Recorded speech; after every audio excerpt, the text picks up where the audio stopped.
Now let's go to Benny Avni. He's a longtime UN correspondent and a columnist with the New York Post. The Human Rights Council was established because its predecessor, even according to then Secretary General Kofi Annan, dealt less with human rights and more with politics. It had a lot of members who were violators of human rights, actually, and dealt too much with members like the United States and Israel.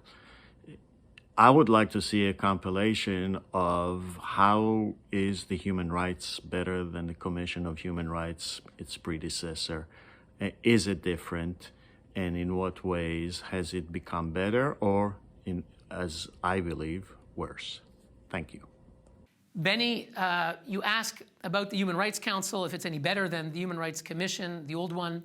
I would say that there was one innovation that the Human Rights Council has. It's called the Universal Periodic Review, which in theory is a good idea. In theory, every country gets reviewed one day every 5 years. Didn't happen in the old Human Rights Commission.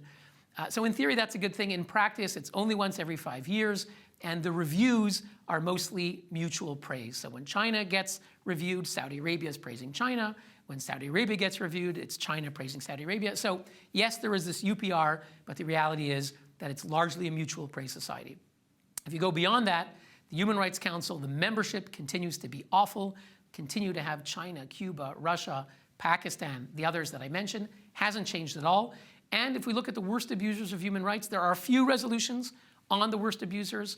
There's a resolution on Syria, North Korea, but the vast majority of the world's worst abusers, whether it's China, Russia, Cuba, Turkey, Saudi Arabia, continue to get a free pass. I don't think the Human Rights Council is better than the Human Rights Commission.